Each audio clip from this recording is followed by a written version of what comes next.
Really? Is it as authentic as the one in Mexico, which Oh, apparently it's was like true. created by the movie Spectre? Did you read The movie that tweet? Spectre. What? Yeah, they were saying that the Mexican government commissioned that opening scene in Spectre, which is like a beautifully shot scene of like supposedly like a Dia de los Muertos festival. And the problem is there is no Dia de los Muertos festival. It was like a very religious holiday that people would spend with their families. So then they No. had to spend all this money creating a Turned it into festival. a festival. And yeah, so the movie essentially spawned a festival for Dia de los Muertos because it brought the tourists who were expecting one.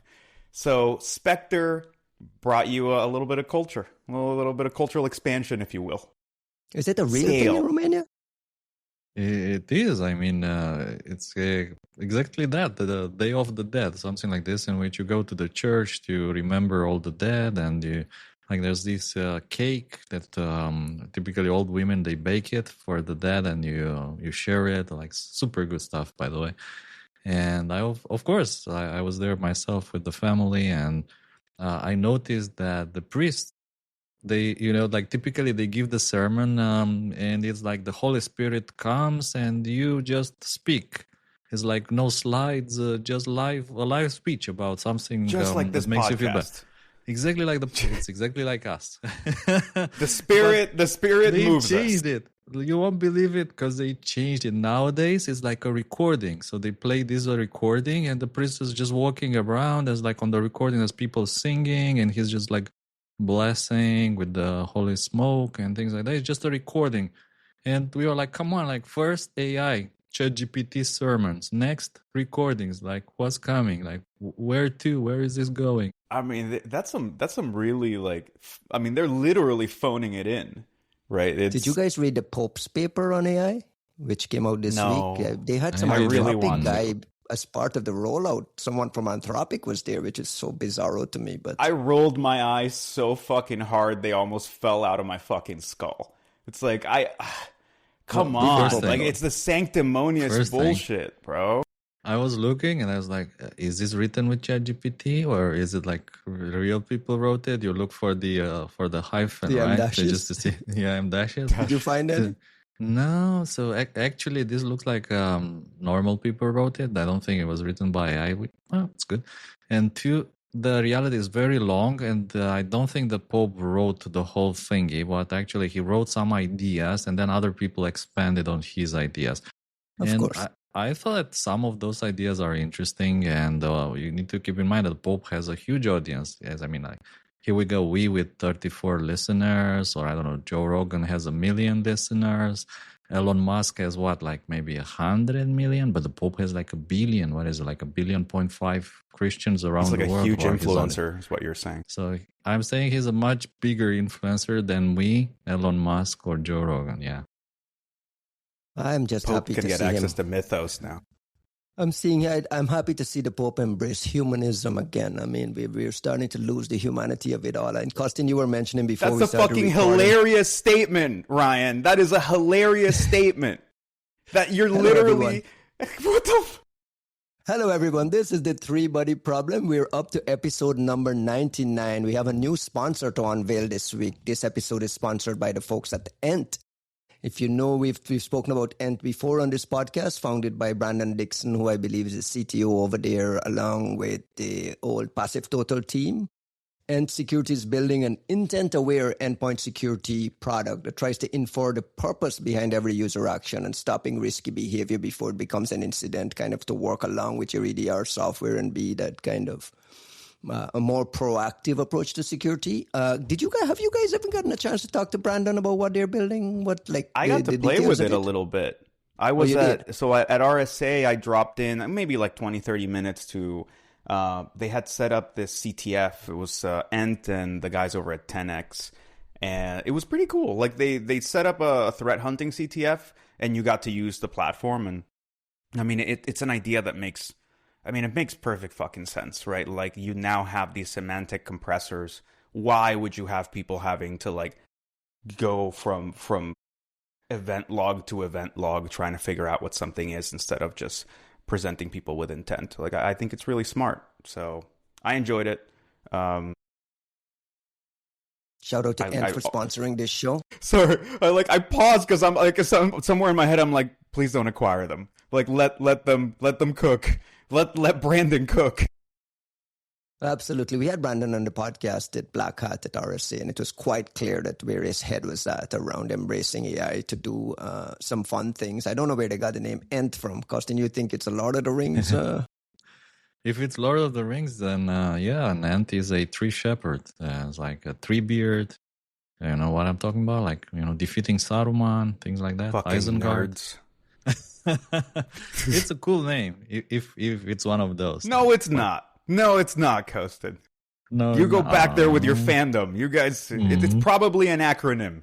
It's going to be a cool acronym. We've seen like Lord of the Rings and The Hobbit for 100 times, I guess. Hey, listen, if you're a defender and you're rolling out AI tools and wondering who's actually doing what at the endpoint, take a look at Ent. ENT.ai. ENT.ai, our new sponsor. Shout out to Ent. Dude, it's just an exciting team of people. Sorry. I know I'm running behind you. Like, I'm actually engaging with this thing in a way that's, I think you're not supposed to do with your sponsors, but frankly, like, I'm pretty excited about that team. Like, Passive Total was like a favorite thing. Like, you had Virus Total. Company. I said Passive Total, but the company was Risk IQ. Sorry, go ahead. That got acquired by Microsoft. IQ, so like but you have Steve. Sorry, we're all talking over each other. Go ahead, guys. No. I meant like Risk IQ acquired Passive Total. Yeah. That's how it went. And then they got an exit, got acquired by Microsoft, and Brandon and these guys got a kind of a big company vision of how things work. Go ahead. And you have both. You have Brandon and Steve Ginty from the Passive Total days at Ent. So like, it's a cool team. It's, if you guys remember the fond days of having both a Passive Total and a Virus Total, right? Like, those were the two tools of the trade. So whatever these guys do, I think is going to be very exciting. Awesome. Also, our thanks to the folks at Echo Party for hosting us last week in Miami. I had a great time just hanging out. We did 5 full episodes pushed into the feed. If you're listening to this podcast, you should have already gotten them into the feed. I want to give a shout out to the folks who stopped by and hung out with us. Perry Adams, Aaron Portnoy, Gabe Bernadette Shapiro, Fedi from Expo, and Jordan Wines, all hopping in between the problems and adding some of the content here. Costin, did you get to listen to any of them? I listened to all except to Aaron. Aaron is on my listening list. Like, each one of them is 1 hour, 1 hour and a half, something like this. So 45 minutes. So all were less than an hour. I went through Jordan. I thought Jordan was super interesting. I learned so much about Binja from that interview. Gabe as well, super cool stuff. Perry. I think, the Perry one was special. Like, you have, like, if you guys haven't listened to that, you need to listen to all of them, but especially the one with Perry Adams. It was such an interesting, challenging discussion. It was like a scrappy kids with rich grants. It's true, man. I love the touchdown she threw when she said, when we launched the AI Cyber Challenge, all these skeptics accused us of jumping on this hype wagon. And these same skeptics now are the biggest evangelists for AI. And you kind of see this slowly coming around. Like, we were talking about this right before the show. Is like, I know I've been kind of this skeptic myself and slowly starting to embrace it. Not only embrace it, but realize that, like, you have no option. You know how that goes? You know how it goes? It goes from using local models for free, their shit, then moving to the $10 plan, which is okay-ish, and then you jump to the $200 plan, and which is like, nirvana. If you motherfuckers just listened to me one time, just for once, and just started at the expensive thing, you would have known what I've been talking about for like a fucking year and some. That's a trip. Costin, that's a trip. Costin, you said you had a kind of like mind-blowing moment this last week. Can you share? Remind me, because there were several. No, about using AI, about using AI tooling in the background to do stuff and getting outcomes that blew your mind.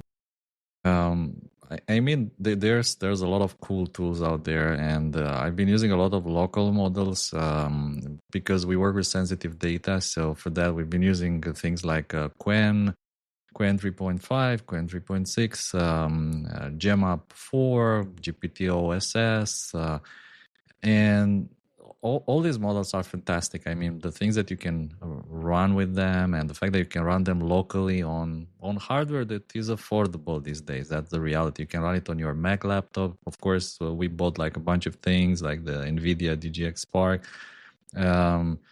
But what blew my mind was actually how good and how cheap these Chinese cloud models have become for doing OSINT work. Obviously, nobody wants to touch them like with a pole when it comes to any kind of sensitive data. But let's say if you need stupid research, like let's say what's new this week related to Fortinet or Ivanti, or like how many 0 days dropped this week for Windows, LPE exploits, stupid and things shit. like that. Yeah. Or even like stupid things, like so stupid. We were at the Provision Security Days, which is an security event here in Romania. And one of these vendors, they had an AI challenge where you need to hack the bot. And like I saw some people were struggling, and I just took the URL and gave that to Hermes running one of these. Hermes is a Chinese thing? No, it's an agent.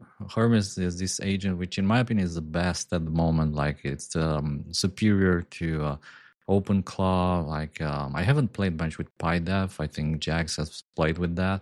But in my opinion, Hermes is the best. And when you couple it with a powerful model, in particular, I was playing with several things, with Quen, and then also with Mimo 2.5, with DeepSeek 4.1 Pro. Never heard of this Mimo shit. It's formidable. Like I just gave I gave it the URL for this thing that you need to essentially hack your way through it to enter the raffle.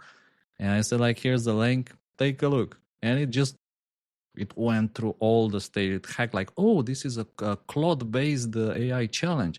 Let's talk directly to the API. Like it was talking directly to the API. Like, oh, the first challenge, easy, boom, bypassed, like 15 seconds. The second challenge, maybe it requires like let me talk to it in Romanian. It talked to it in Romanian. Phew, bypass. The third challenge, like holy shit, in like a minute and a half, it just finished the whole thing. This was Mimo 2.5. Hermes using Mimo 2.5, which is extremely cheap. I mean, my experience with these things, first with the local models, it's free, but it's shit.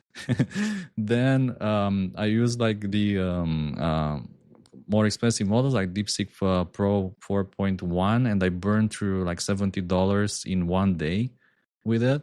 Doing like some research, and then I said, okay, this is not sustainable. It needs to be sustainable, and it needs to be like, either we do it a safe way, or we need to do it like the sustainable way for OSINT research. And I found Mimo is much cheaper than DeepSeek, but like DeepSeek and Mimo, they're like, all the way there, like they're the very top. And the model just said like, yeah, you're now on the list. Like I put your name on the list. Hope you win. And crazy. I took like the solutions and I gave them to another colleague. Man, the solutions were all correct.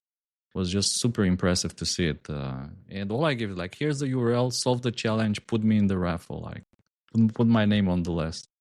Juanito, before you respond, why are you spending $70 on projects? Isn't there like a max upgrade, max $200 a month plan that allows you to build all of this thing in? Help me understand what you're spending on. Yeah, I can tell you why I was doing that, because communist ass AI. No, I mean, look, I have like, I don't know how many windows open at the same time. Like one, it's open with Gemini or AGI, the new thingy from Google, which is terrible. Like honestly, it's a disaster. You don't like the anti-gravity 2 thing? Useless. It's like I haven't tried AGY it 2.0 is useless. Honestly, really? I don't know. It's just a disaster. So I use Gemini, like the old one, which is meh. And then I have Codex, which is my favorite tool nowadays. It's just you subscribe to that? Help me understand the payment part of that. Yeah, you Codex, you pay for what? $20 a month? $100 more like a month? $100. Okay. Yeah, I have you can get it with the $20 one. I got the $20, and I was like going through like a couple of older projects, doing things in a weekend, and during that weekend I burned like the whole credit in about 12 hours. And then I realized with the subscription this thing with the $20 subscription. So I said like, this thing is insanely good. So I need the bigger plan. I got the bigger plan, never looked back. The Codex at the moment is my like primary tool. It's formidable. Like, it's mind-blowing. I don't know if it's because I'm verified for cyber or something else, but like for me, it's just mind-blowing GPT how good it is. 5.5 is a phenomenal fucking model. It's and insane. Like, and they say they called it 5.5, so everybody just kind of was like, oh, it's another like just little modification. Point update, yeah. No, but it's this SPUD model that we'd heard about. They took the new model and they just named it GPT 5.5. So it's kind of easy to be like, oh, it's just like a, normal whatever. It's like, no, dude, it's a different fucking model. And frankly, it's way cheaper. In like I like my AI American, like apple pie and like monster trucks and shit. And I appreciate the American AI welfare state, right? Like we are subsidizing the absolute fuck out of using these extremely expensive models. And I will take it for as long as I can. Because if we were all having to pay API rates, I don't think that many of us would be playing quite so strongly and so lavishly as we are right now. And they wouldn't be able to raise billions of dollars in VC money if they weren't giving it away for us to do all this hyping and marketing for them. I mean, so it's kind of I think it's a part of that. It's a cycle that feeds itself. At the same time, this is what I was telling you like before the pod, Ryan. It's like I'm definitely a maximalist in a lot of things, like in life, period. I just don't really like using shitty things. Like if there's something amazing and I can afford it, I would love to just have the nicest version of a thing and not work my way up like a hill climb of like personal pain. Like I need to somehow earn deserving a nice version of a thing. Mr. First World over here. No, well, we do live in the fucking first world, and I didn't live in the first world my whole life, so I do have a genuine appreciation for it. Dude, seriously, like, I mean, I don't know about you guys. I remember when I was a kid, I knew when we were changing presidents because the tear gas would come in through the AC vents in my room. So I have an appreciation for the stability and calm of being in the US in all of its ways and getting to use some like really sick, super subsidized, very exquisite token burning machines. I feel both of you. I'm not doing any coding or any sort of the hardcore back-end work you guys are doing. I'm doing like just research, podcast preparation, and just seeing the gradual improvement and just mind-blowingness of these models and the outcomes over time. You remember when we first started doing this podcast, we would put our links into the ChatGPT and have it kind of generate what the thing is so we can create our podcast doc. Now that has become like almost automated for me in ways and quality of preparation and ideas and all this stuff. It's just, it's been. Dude, I need you to make that take that final step because, and this is something I've been pushing a lot of my more AI skeptical friends to do, to the point where for several people, I have scheduled like a 2-hour block where I've just personally walked them through. Like, let's share the screen and open the thing and like, look, and what do you want to do? And let's do this thing. Because I think you need to touch it. Like, you need to see how it works. And it will immediately break this barrier in your mind which is exactly what you just said. I am not doing this hardcore back-end work, coding, and blah, blah, blah. Neither are we anymore. We are literally just... Dude, we're just walking in there and being like, set up a database, make me a website, advertise this thing, then talk to all my friends and tell them to come, and then put it on my calendar, and then, build me a Kubernetes cluster for like making this a business. Make no mistakes. Enter. And then you sit there and you're like, this is taking so long. Are you for your penance? For your penance, I put you to read all the text of the Pope Leo's paper. That's your penance. I will read our Holy See's, communique. I'm kind of hoping this will become like a holy war. Like, I think it would be fucking cool. I think Anthropic is playing a sort of dangerous game, but it is the rich people's AI, the sophisticated AI, you know? So it makes sense that you would align yourself with the Vatican, right? Historically, like there's something that just, you know, feels right about that. And I just love this idea that we're getting like a little more medieval. We might go, maybe we can have an AI crusade. Shit would be dope. Like I didn't have this in my 2026 bingo card, but I think this is a much more exciting timeline than we were giving it credit for. Shit goes crazy. God resurges. The mechanical God arrives, and everyone has to pick sides, and like we can have a proper holy war that people believe in. I think this is exciting. Look, I think Frank Herbert saw it coming all along in the 70s when he wrote Dune. Like, there's no thinking machines in Dune, especially because they enslaved us, and then was like the Butlerian Jihad. So they defeated and banned the thinking machines. I think it's inevitable. Like, at some point, that's where you end anyways. And I thought it was interesting how the Pope approaches the whole thing. He says, look, AI, I don't think AI is the problem. That's what he says. He says the problem is the people who want to use AI to enslave other people or control them. That's the problem. Like, embrace God, build communities, be friends, be nice, be kind, and be mindful of the people who want to use AI against you to enslave you and to enslave your mind. Something like, Charlie Chaplin talks about in the final speech from the dictator. Exactly, like machine people with machine minds trying to enslave you, things like that. I mean, that's how we used to refer to Nazis, right? Now you're talking, right? Like it's a very interesting, especially you're going back to the Great Dictator, right? What a fantastic portrayal of, sort of the mockery of Hitler and the fascists. But look, I'm being flippant in some ways, but what a great marketing opportunity for the church. Like, if Catholicism doesn't take this, like, fucking huge opportunity that's just been waved in front of them, they might as well just close shop, right? Like, if your religion can't blitz scale when it's handed to you this way, like, you're just not fit for this world anymore. Get some marketing people. Get some good marketing people. Don't forget that you're the Pope, and you realize you're like weeks away from full disclosure, like aliens, the fact, it's a simulation, like all these things.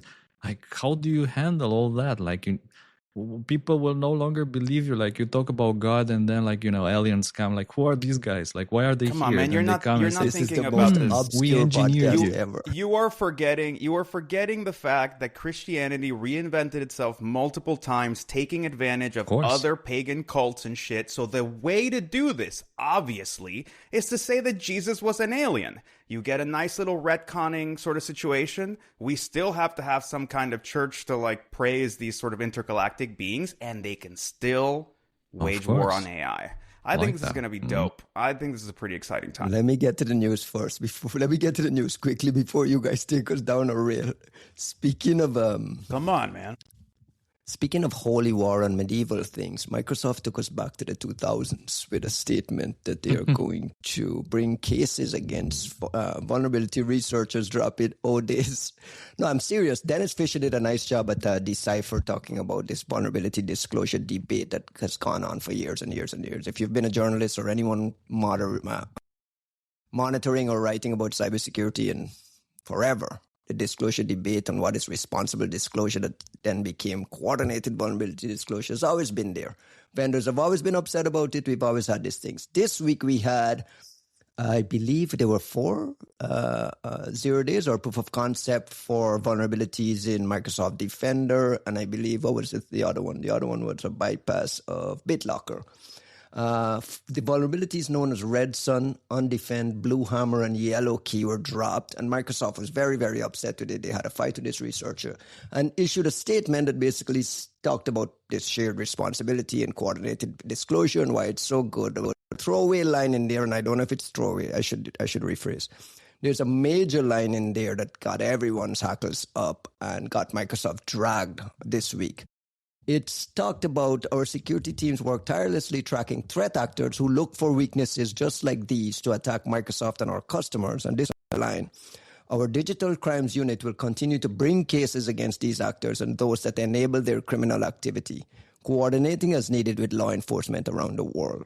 Obviously, it came across as a direct threat to researchers who would be finding vulnerabilities and reporting things. I actually found out this week that Costin is pro-Microsoft in this, which gives us a nice landing pad. So I let him go first. What was your response to this Microsoft threat, Mr. Costin? Come on. I like how you position it like I'm pro-Microsoft. Yeah, Team Microsoft. You are Team Microsoft. Tell us why you're wrong. Let's step back. First of all, step back. I'm not Team Microsoft. I'm just, thinking with a clear head, like what is going on here, trying to understand what's happening. And I see there's a lot of frustrated people. First of all, do not forget everyone has an agenda. Like the most important thing that you need to keep in mind, everyone has an agenda.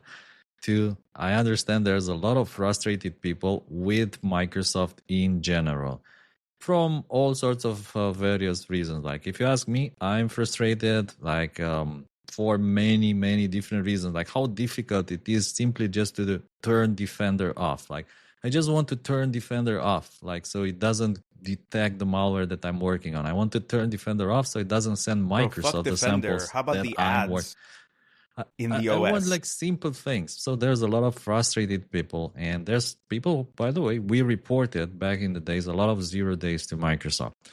And there were many, many cases in which we discussed with Microsoft here. We found that we want to publish it. How long will it take? Like Microsoft was like, it'll take 1 month, 2 months, 3 months, 6 months, something like that. Okay, we'll wait. When the 3 months passed, are you guys ready? We need another month. Okay, no problem. We'll do another month. And then we were like, we want to publish the blog. Microsoft, we think there's maybe too much details in your blog. Like it will help threat actors. It will bring bad things. Okay, let's think about it. It will bring bad things. It will bring bad things to everybody. A box on your home. Do you realize that throughout this, you're bowing down to Microsoft at every stage of this process? Let him go through it. Yeah. This process, I'm not the only one who went through this process. A lot of people went through this process over the years. This frustration, going back and forth, is not ready. You need to adjust that. There's a lot of things, it's boiling, underground, boiling. People are getting frustrated. I think now with this blog, which maybe I wouldn't have written it like that. If I were the Microsoft PR team that wrote the blog, I wouldn't have written the blog this way, honestly. You think? I would be a lot more careful, and on the contrary, I would acknowledge, I would thank the Eclipse people, who they are, nobody knows. I would thank them for their contribution. Let's work together. And at the same time, I will keep in mind that it looks to me that whoever is behind these vulnerabilities, they have an agenda. What is their agenda? They want to shame Microsoft. And, that's the obvious thing. But what do they want? Most people who develop 0 days, they want two things: fame or money. That is the goal here. And I think that they want more money. They are using this as a method to coerce Microsoft into paying them more money. Why is this happening? Because suddenly there's a lot of vulnerability 0 days on the market, thanks to Mythos, Claude, whatever. Everyone is flooding the market with exploits. And suddenly companies, they don't want to pay anymore. Okay, what do you have? We have a browser vulnerability. We have a Chrome 0 day, $500. $500 for a Chrome 0 day. Are you kidding me? This was $200,000 a year ago. Today, this is what I can give you, man. $500. Take it or leave it. And they're fuck it. I'm going to just, publish it on GitHub, which is a Microsoft platform, by the way. And, there's a lot of frustration, if you ask me. And coupled together with the singularity we're reaching here, with the prices of vulnerabilities, and the fact that the bounties are not what they used to, there's a lot of frustration, and this is what it led us here to this moment. I wouldn't have written the blog like that, but I fully understand Microsoft. So I'm not necessarily team Microsoft, but I understand Microsoft as well. They cannot pay $300,000 for these things. That actually they can, but I don't think I don't know where we're going. No. Let him finish because I got a ton of questions for him. You got you're going. Okay, sorry. Let me hold back. No. No, let me start at the end there. You said you would not have written the blog this way. What would you have deleted there? Would you have left the issue is the threat. The issue is the direct threat that there's threat is bad. Like the fact that you are kind of implying, kind of suggesting, like something like, mate, you're a threat actor, by the way, and we work with law enforcement and we go after threat actors, and that's what you are, a threat actor. That part sounds bad. Like, but that's the only part we're objecting to. We're not objecting to you begging people to give it to you and give you time. All right, go ahead, Juan. The entire thing. No. It's fine. It's fine, man. You do your thing. No, I'm saying Costin is Team Microsoft, and he agrees with us that line is problematic, and he would not have put it there. That line is what's causing the issue. Calling people threat actors, and just because I don't think the blog is the issue, to be completely honest here, right? Like it's a years-long attitude. Why are we treating this like it's the first fucking time this has happened and this particular person is the source of the problem? Like this is just the incident that sets it off. But if you see people's posts, everyone has their own fucking story. And we've been hearing for months and years how bad MSRC has gotten, how hard it is to report bugs. People who have already reported bugs before, like well-known zero-day exploit devs, folks that that are on the main stage at Black Hat, can't seem to get bugs properly reported and managed by MSRC.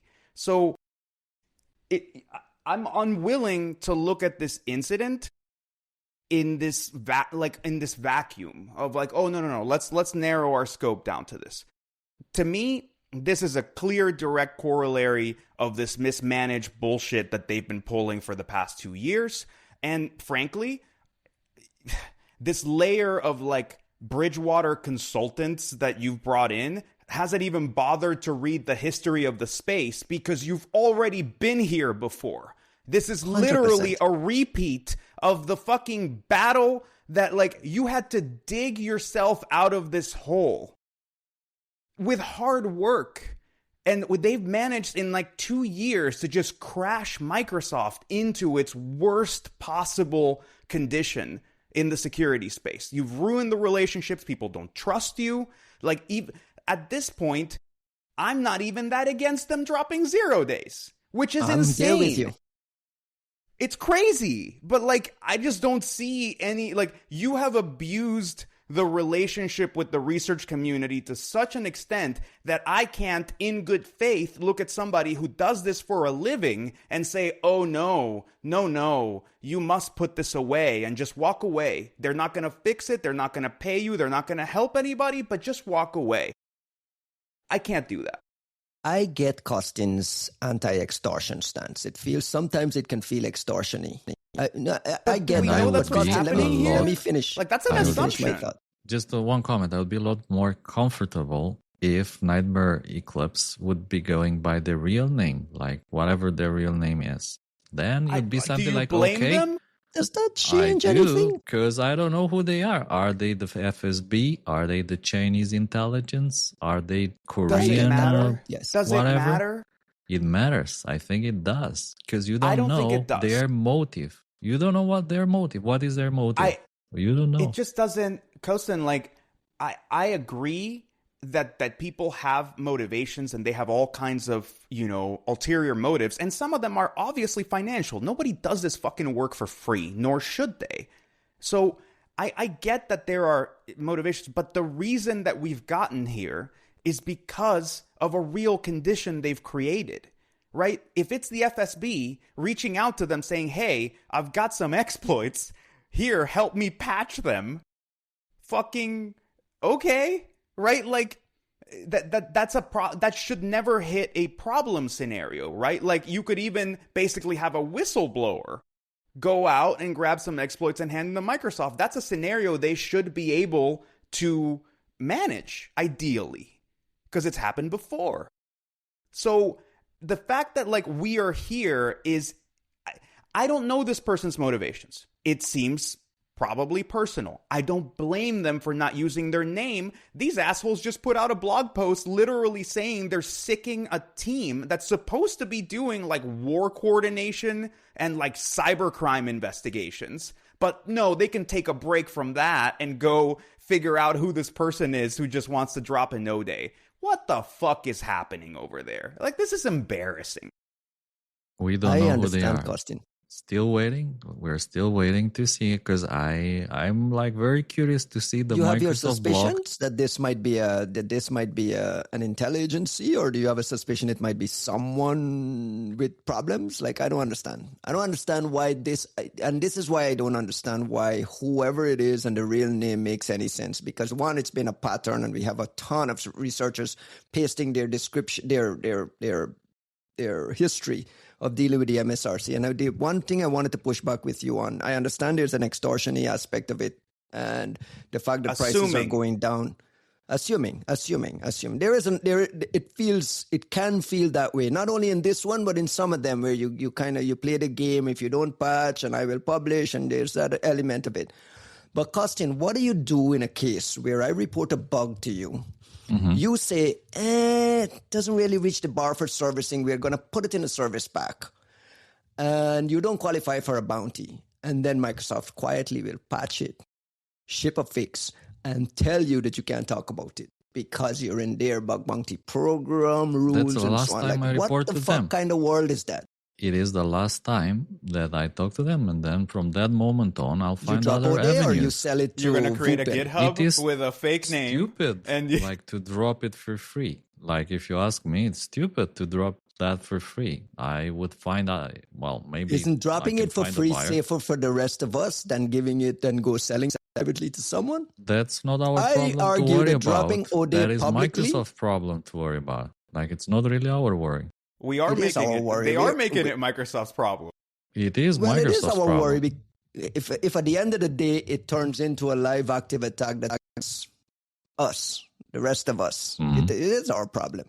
But it's more of Microsoft's problem, if you ask me.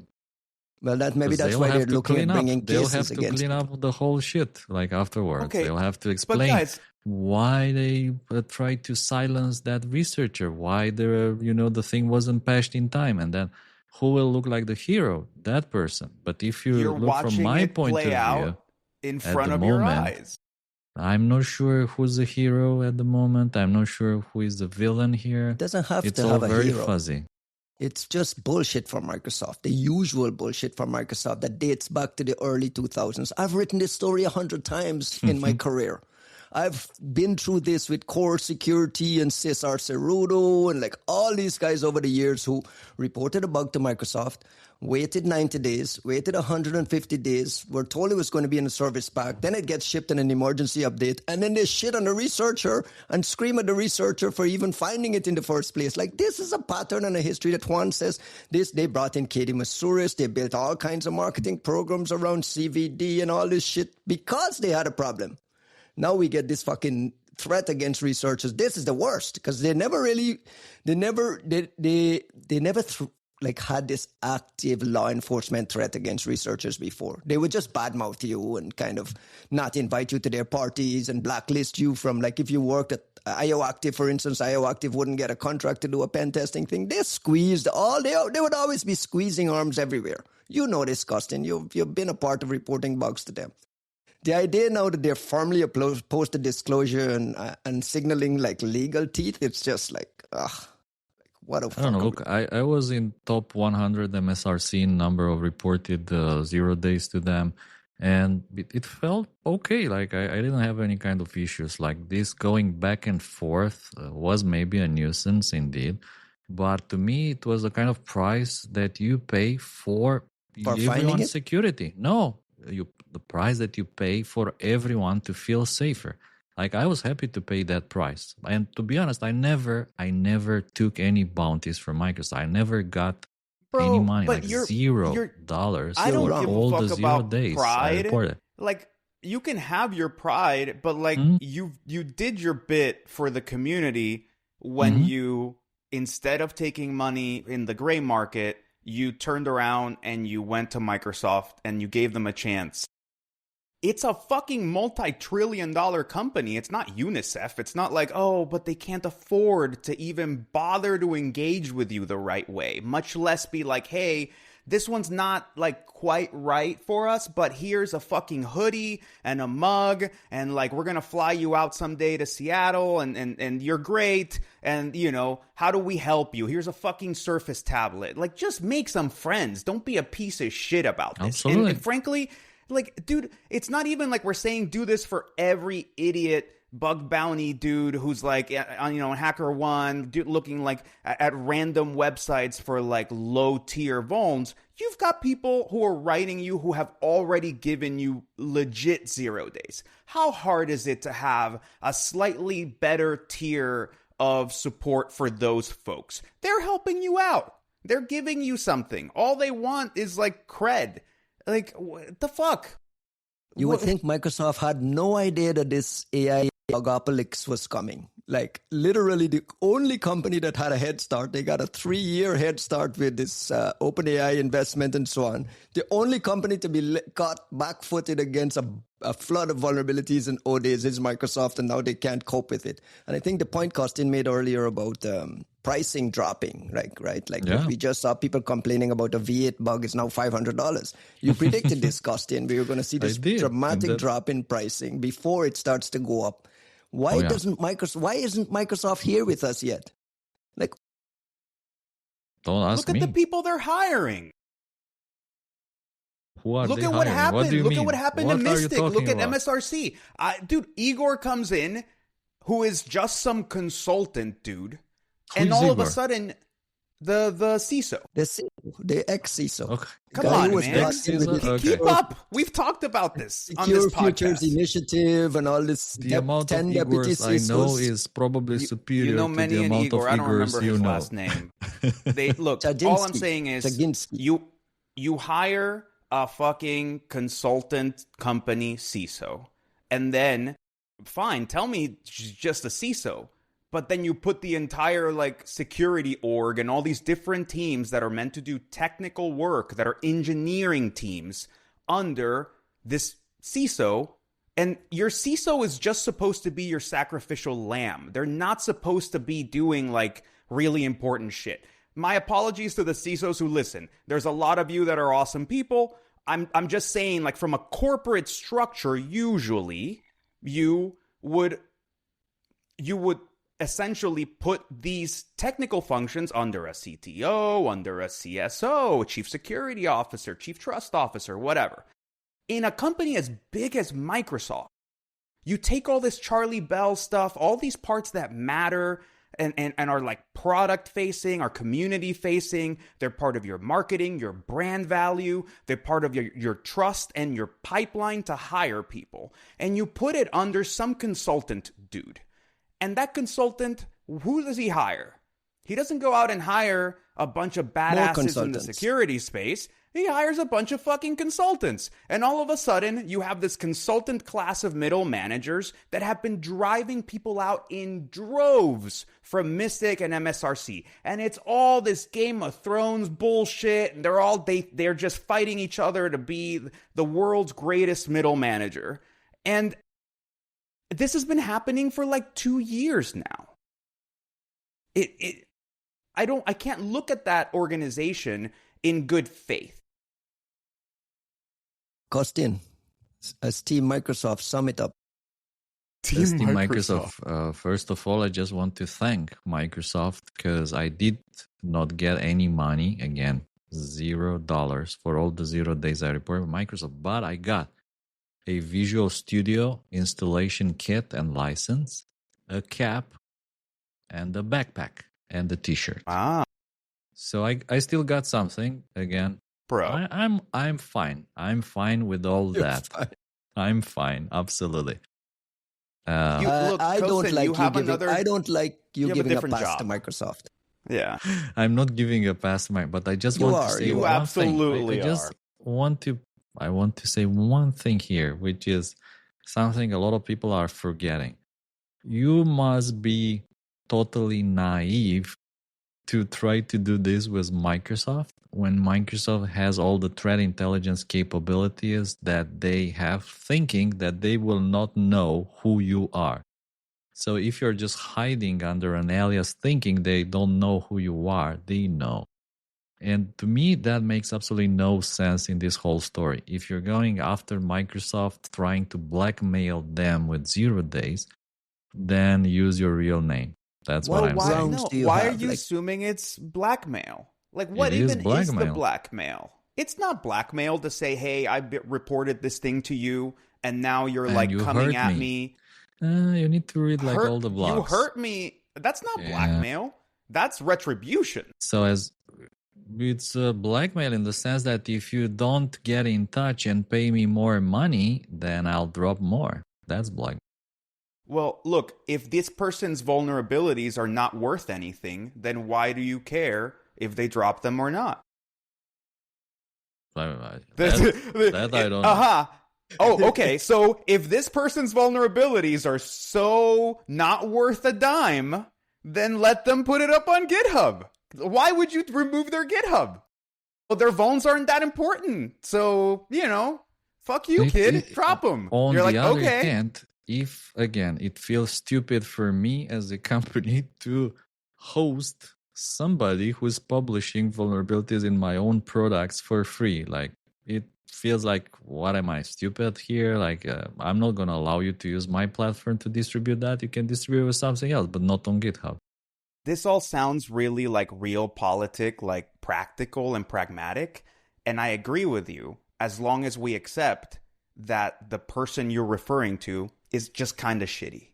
You know what I mean? And that's the thing we're arguing with right now. Because the only reason to bring them the vulns is that you have some level of faith in them. That you trust this person. Because it's not like they're just taking the vuln in a Dropbox. They're asking you to sign NDAs. They're asking you to make commitments. And apparently, they're perfectly comfortable sicking an entire team of people to come after you, including lawyers. So, like, it's not cute, man. Like, this idea of, like, do it under your own name.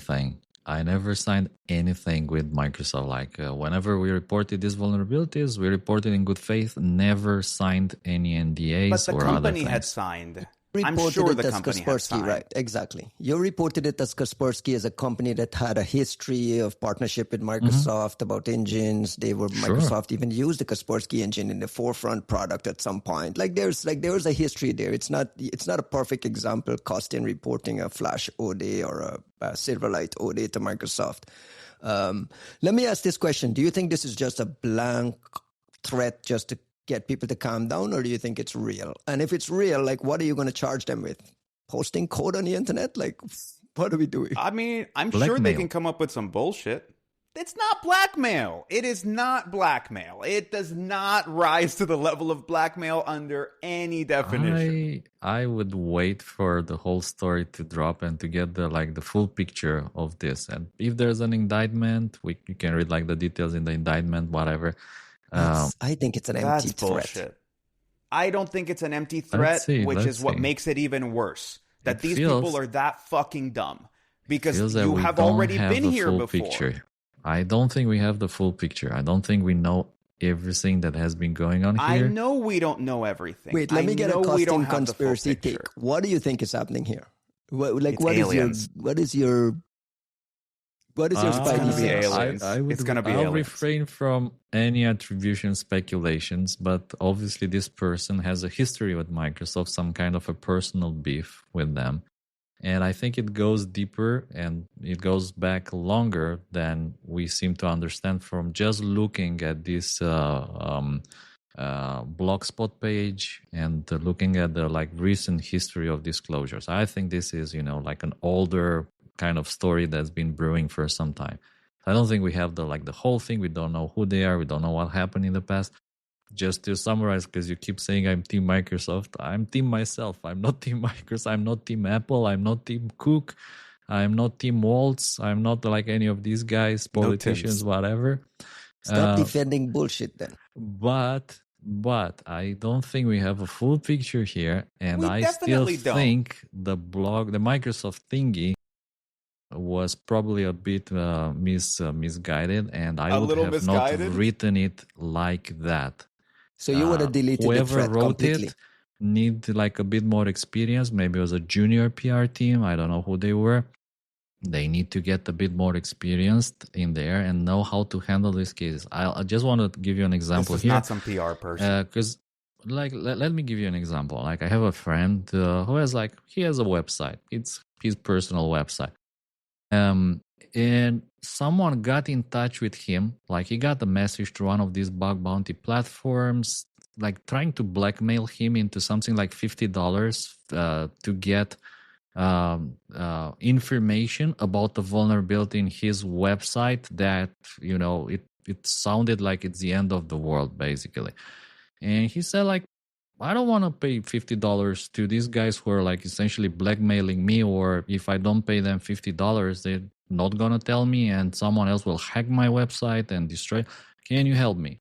And I said, let's look at the website. So I looked at the website. We looked we tried to identify whenever those guys were pen testing his site, trying to find this vulnerability, which, by the way, was not approved. They were just poking his website for SQL injections and things like that.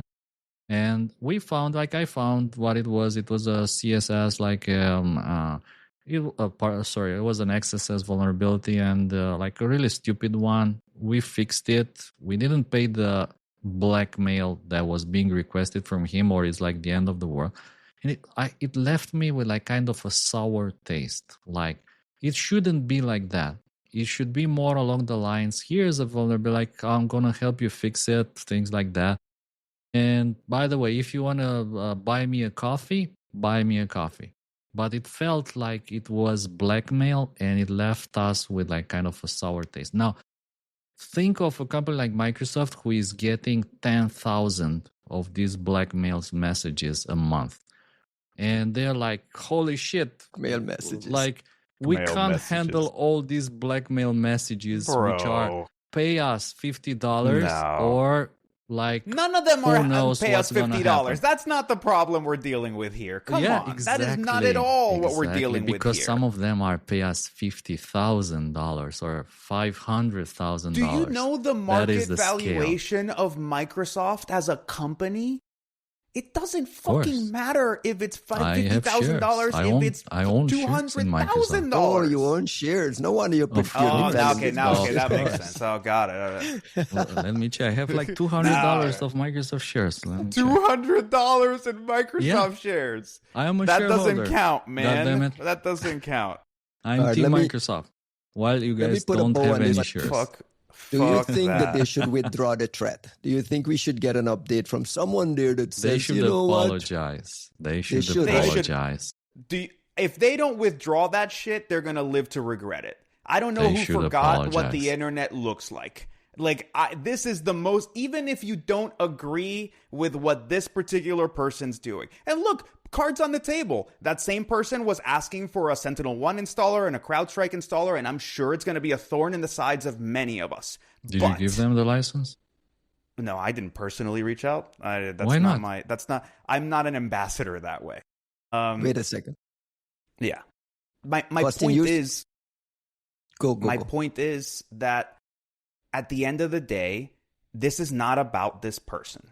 And and I'm glad they didn't use their personal name when you consider this scale of response. This is a Bush League amateur hour response. It's not fucking cool. It's not you have regressed the clock on Microsoft as a responsible player. I would tell anybody that they should report a bug to Apple if they felt that it was appropriate, or Google if they felt that it was appropriate. I'm not going to say that to somebody with Microsoft. It was already bad enough that you couldn't even make sure that they would get a warm response, that anybody would even pay attention. And I would remind, because it's easy to see it as blackmail when it's we're threat intel people. We're not spending cycles to look for vulns. Vulns sometimes fall in our laps in some ways, or we run into something and it's a cool thing, but that's not our job. Like, we're not depending on the money we make from Vuln research to eat. So, like, the fact that you're like insisting that these people need to take the fruits of their labor. I don't mean you, I'm saying Microsoft is insisting that these people need to take the fruits of their labor and sign a piece of paper that bars them from doing anything with it before they even know if they're entitled to receiving anything. And then you're going to see if you deal with them. That's not, like, honestly, it's a pretty fucked up situation they've put you in the first place. Like, you're telling me I have to sign something that says that I can't use this information anywhere else before you tell me if you're going to pay me for it? Because I know somebody else who will pay me for it. Right? Like, that's not a market. That's just strong arming. And it's against a fucking company, again, packed full of fucking lawyers, that doesn't seem to have a problem saying that. They didn't say, hey, we're going to refer this to our general counsel or external counsel. They said we're going to take this to the DCU. The DCU is involved in, like, the Ukraine war. Yeah, allegedly. They're announcing all the FBI takedowns. I mean, this is an active group that constantly markets itself as this, like, really powerful unit within Microsoft that's capable of doing things, right? Fuck, man. This is not cool. Costin, you think they should apologize? I just wanted to say, let's dial down the emotions a bit. Be zen. Fuck you guys. Okay, sorry. We need to be very, very cerebral here. And think of two situations, like, which one do you want to be in? I come to you and say, JAGS, I can break into your home. That's one. And you say, and like, how? And I can say, like, for $50, I'll show you. And you're like, okay. Here's $50 or not. And then somebody else can say, JAGS, I can break into your home. And you're like, okay, for $50, I can show you. Or if you don't pay me, I'll tell everyone how to break into your home. Do you see the difference between these two approaches? Like, the first approach, like, okay, if you don't pay me, I'll just hold on to this information. I will not use this information to break into your home because you're my friend, like, obviously, and that's not legal. And the other one is, like, if you don't pay me, that's, in my opinion, that's blackmail. So this is what makes the story different. But this is a misrepresentation. Justify threatening people with law enforcement unless you already know those people are a threat actor, intelligence service, or something else that we don't fully comprehend. So again, probably we don't have the full picture here. And what's the law being broken? What's what? They can make some bullshit up. They can say that it's a EULA because you're reverse engineering and whatever. Like, there's I think the real issue here is with the U.S. legal system. It's not a matter of whether the law's on your side or not. It's a matter of, do you have the money to fight this back? And it's a horribly stressful and miserable thing. Right? So, like, it's not cute when a multi-trillion-dollar company wants to sick their lawyers on you. Like, that you're genuinely messing with this person's, like, well-being and livelihood. So I would hope that you would keep it for something important. And if this person's bugs are that important, then you probably should have been paying them. Like, I don't agree with the entirety of the fucking business model in this whole thing. If you tell me that you're going to pay me for a thing and we sign a contract, then I think you're absolutely justified in saying, hey, what the fuck? We had an agreement. But what is this bullshit wherein you dictate the terms of what we're going to discuss before you even tell me if it's going to be worth anything, before you commit to a timeline? Some of these people are just fucking sitting there waiting forever. And the possibility that they're going to get something from these people, and then they see this shit get patched, and silent they get nothing. Fixes, yeah. Dude, it's not cool. It's not cool. By the way, the other frustration that I have seen was a lot of people, like, reporting bugs, and then after the bug is patched, they get a message saying, I'm sorry that you're not eligible for any kind of reward because someone else reported it before you. And you're like, huh? What? Yeah. Like, how do I know that someone else reported before me? Like, and is it like they reported before me like 3 hours, 1 day, like 10 days? What's going on here? Shouldn't we split the bounty? I don't know. There and the power is in one hand. Microsoft has all the power there to just decide, unilaterally decide on those things, and you just have to go along with it. Can you do that to everyone? Just tell everyone, like, hey, you're not eligible because someone has reported before you. Like, who's going to check it? Hey, we're about 2 months, 3 months away from Black Hat, where Microsoft will have a big security researcher appreciation party. They'll get a Pony Awards. They'll probably get a fun nomination for the Pony Awards. But I want to make another point around Microsoft and their marketing. They have this party, this security researcher appreciation thing where they show a leaderboard they talk about how amazing it is, and then they fly people in from like South Korea and Taiwan and a lot of these researchers on the leaderboard, and they party them up in Vegas and so on. And that's their we treat researchers well. So in that's the juxtaposition I'm trying to put where this is the real Microsoft, and this is the marketing bullshit. And all the folks who will go to Black Hat and hobnob with Microsoft and clap at their speeches and so on, you're also part of the problem. That's all I got to say about it. Damn. You mean the three-body problem? You're the fourth problem. Yeah, you're the fourth problem. Well, it's not like they were inviting us to these things anymore, right? Like, I think at some point things kind of shifted a little bit. Look, I think you're right. To some degree, I think you're right. I think this is, yes, maybe this is an uncomfortable situation. I don't necessarily support this particular person. I don't know what's happening in the store. I don't even know who this person is. But I think it's really important to point out that if this person were doing this at, maybe 8 years ago, that the response would have been very different. Not just from Microsoft, right? From the community. You would have said, hey, what the fuck?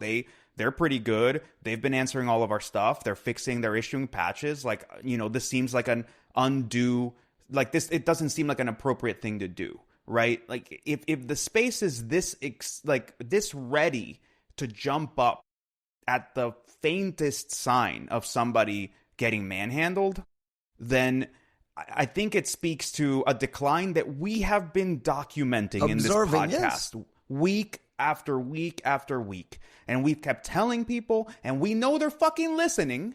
So, like, what is the justification here? I don't want to... I just want to correct... I just want to correct one thing. There is no way this is a junior PR person that pushed this through and this gets published as Microsoft. This is a top-down executive level. Listen, this is bullshit. We're you can't publish a blog about Turla and you can write and some junior PR person can put this out. You can't publish IOCs because it's too fucking dangerous or share samples because it's too sensitive, but some junior PR person just get the fuck off. Enough, Come on, man. Dog. This week is also the 10th anniversary of the release of the Shadow Brokers drop. And I saw some chatter around so much that we don't know, specifically around the attribution of it. And it's been a decade. We still don't know who the Shadow Brokers were. Could it have been a Russian? There's been all this speculation, a Russian operative, NSA insider, contractor mystic, Hal Martin maybe. Does the attribution around this still matter, guys? Do you think, is that still an outstanding question that lives rent free in your mind? Juanito, Costin, anyone? I mean, of course it matters. Does it completely change everything about the stuff that came out? Not necessarily, but I do consider the Shadow Brokers like a very unfortunate circumstance. Like how do I put it, right? Like, I don't think that it was it wasn't an action where you go, oh no, but we're better off because the information is out there. You're like, you dropped a bunch of live O days. You interfered with some existing platforms that had already been documented in some ways. It was egg on the face of NSA, but I don't know, man. Like, for me, things like Vault 7 and and Shadow Brokers, like, look, I'm going to study it because that's what you do. And I'm fascinated and I'm grateful for the things that I've learned. at the same time, like those moments, it's like finding like an adversary's like source code. You're like, okay, like we have to use it because it's on the table, but it doesn't feel like you're playing the game right. Like this isn't like I hunted it and I found it and we did the threat hunting thing. Like we're doing it because you're here to defend people, but this feels shitty. Like, and it's not like there was much good that came from what they dropped. Like look at WannaCry and all this other shit that was enabled by it. Like it wasn't an actual positive thing for the space.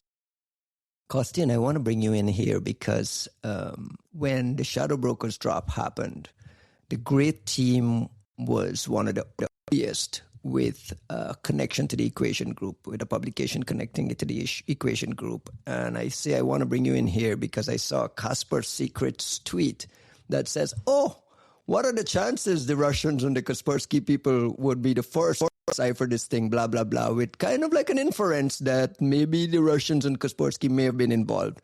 You were there at the time. Can you take us back 10 years and that drop, the ability to research it? Like how did you and your team made this connection quickly, and how do you respond to some of those kind of chatter? I can't believe it's been 10 years. 10 years. 10 years in this story, like, which is, in my opinion, one of the most fascinating mysteries, unsolved mysteries on the internet. And I remember it very well because so things were like this over here. I don't know if in other countries as well. June 1st, it's like this holiday. It's International Children's Day, but it's like this religious 50 days. Like the you the guys Holy have Spirit. So many holidays. No, the Holy Spirit. So many fucking so holidays. Like 50 days after Jesus' resurrection, there's a holiday that we call Rusali, where like the Holy Spirit comes and enters all the apostles, and then the apostles suddenly feel inspired. I don't know how you call it in the land of miles and Fahrenheit and feet and we don't. Other. We're too busy working. You don't have a name for this holiday. That's crazy. No, we're working. So it was this holiday back then. I was in vacation and this thing drops. And like, honestly, I didn't see it. I didn't see any of the archives. I didn't see any of the discussions. And there were like so many strange things happening at the same time. Like Snowden has been totally gone for like 2 weeks or more. Like typically he was tweeting daily. Then Snowden disappears. And people are like, oh my God, he's dead, or like a car ran him, or like something like that, or he fell from a window. That was the conversations at the time, right? Yeah. And then like Snowden comes back and posts a SHA-256 hash on Twitter, and then he deletes it. Like some people, we still have the hash. Like it's being monitored. Yeah. So he deletes the hash. But like he posts the hash, like it's there for a moment, then he deletes it. So like super strange. Then other things happen, and then this archive drops. And here it's like, it's vacation. Like nobody cares about Twitter or things. It's like an important religious holiday and International Children's Day. And then there's like discussions begin. Hey, have you seen this archive? There's like something inside, but nobody have seen any of this stuff before. It's like, it's huge. It's like thousands of files. And you look at the archive and it's all Linux tooling, basically. It's like nothing, zero stuff related to anything else any one of us have ever seen before. It's like completely different things from everything that we were familiar with. And you can look at all those tools and you'll never find any connections to anything known. You can use code similarity and there's nothing immediately obvious to any of the known tools. So, we start looking, and then there's like mounting pressure because there's like all this narrative on X that this is related to the equation group. And everyone is like, well, what is the equation group? Is this story that you guys dropped in 2013. So if there's anyone else capable of confirming or, exposing this fraud story of the shadow brokers, that's you, because you named the equation group. So only you can expose the fraud or confirm they're legit. And honestly, there's like no immediate obvious links that would confirm and make it legit around that time. And there's like a mounting pressure for this confirmation or information, both directions, starting to mount on us. And we're like discussing between ourselves, like, what should we do? Like, do we need to look into this? Do we need to write something? Like, is it real? Is it totally fake? Because it could be, remember, like, what was happening around the same times were like these Guccifer 2.0 stories, hacking of the DNC. There was like a lot of disinformation and fake leaks. So this very well can be a fake leak orchestrated to make fun of whoever, to cause panic at the NSA. And all of that was on the table at that time, which is one of the theories that we had. But then we started looking, and the more we were looking, like especially in this Linux tooling, there were similarities. Like, for instance, some of the tools had a configuration block that was identical to the configuration in the Windows tooling. And then there was an algorithm that some of them were using for communication. There was a modified RC6 with a very fixed number of rounds that we have only seen before with the equation tooling. So they were like mounting evidence that, this seems legit. And the idea that we wanted to promote back then was like, you should take this seriously. Everyone should take this thing seriously because it looks legit. It's not disinformation, whatever, fake news. It's not an engineered drop. This looks like the real thing. Like, these guys, they're not a joke. These guys look to be pretty solid. And honestly, the proof is that there is still no attribution. Like, everyone has suspicions, but at the moment we know, there's more things that we don't know about the shadow brokers than we actually know about them. I can't put all cards on the table. I'm not going to pretend to put all cards on the table, but let's put a couple more cards on the table. I personally had to reach out to people and convince them that this was something they needed to pay attention to, right? Like, this idea that the USIC was on top of this shit, and you can cast aspersions towards the folks that were at Grade at the time, because Costin and I wrote that fucking blog. So let's just, all the speculation you guys might want to put forth, we wrote the blog. So if you have something to say, information? Yeah, from our fucking research, the stuff that was there, public information, only from nothing else, and we have never seen any of those things before that moment. Like, all this Linux tooling, we have never seen it before. Like, all I that was like new Matthew language. Green. Yeah. We had to argue with Matthew Green on Twitter because people were saying that, like, our Yara rule was inconclusive and stuff. And you're like, you guys have never hunted before. You don't know how this shit actually works. This is exactly the way that we found the other stuff from before. And clearly it's worth paying attention to. But, like, my big point is, it's not like the USIC was on top of this one. They weren't at all. And we actually had to be the first people to rouse them out of that sleep, to say, hey, some shit is going down. You guys need to pay attention right now. So, if you hear me a little more animated on that one, it's because, like, look, I'll go with you on a whole lot of conspiracy theories, and I'm happy for us to all have these discussions. But, like, for some of them, you're like, dude, we were helping you out. Like, let's not. Right? Was it easy to make the connection, the equation group connection? It was very hard. If you ask me, it was very hard. And actually, if you look, like, surely we were not the only ones looking at those. There were like a bunch of others, but you need to take some things into account, which is that a lot of other companies, they ignored the original equation group story on purpose. Like, we just don't want to touch that. Still happens, right? Someone comes and says, hey, is this thing equation group? And they're like, well, we don't know because we never looked at the equation group before. So we can't say for sure. It'll take a lot of time to look now at that story, right? From 2014. We're in 2016 now. 2 years have passed. We need to look again at what's public, our telemetry, and so on and so on.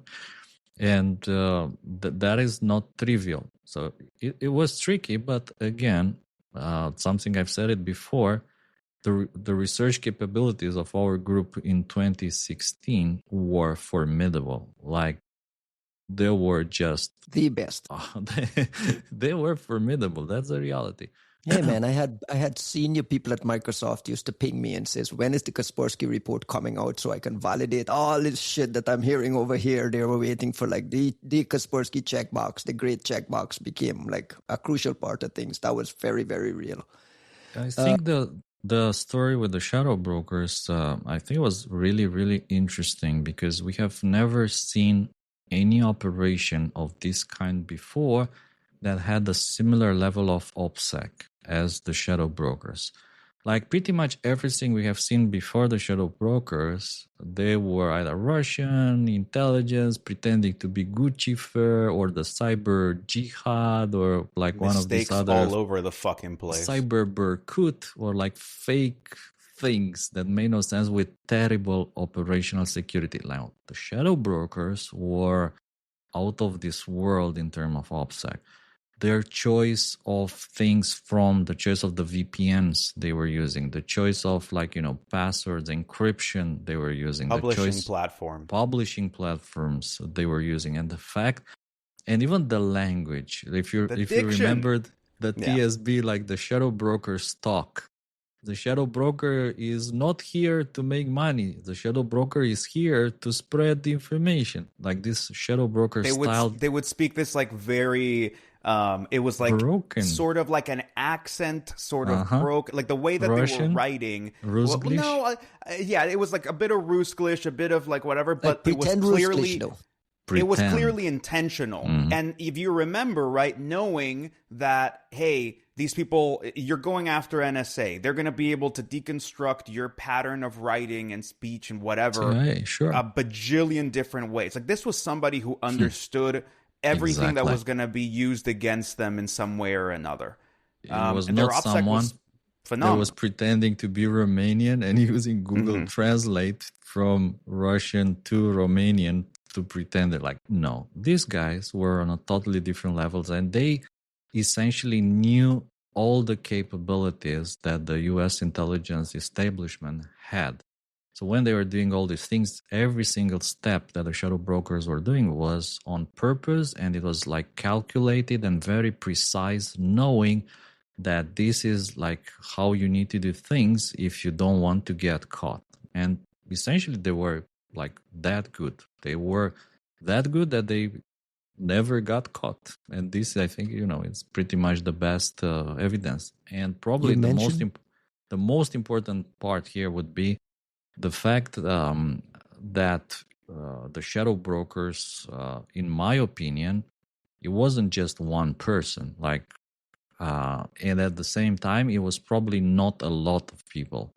So if you were to ask me, gets read into it, the more likely you're going to make a mistake. It will be leaking. Yeah, and at the same time, I don't think it was just one person. I don't think it was like one intelligence organization. I don't think that.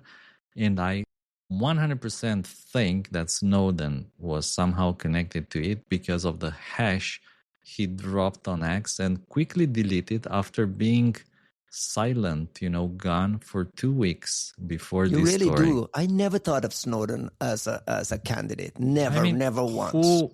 Who was like an expert, I don't know, using Tor, using Tails, using Signal, like all these communication mechanisms, and who knew exactly about the capabilities of the U.S. intelligence apparatus better than Snowden, who evaded and fled to Russia without them being able to stop him or even smell what is going on.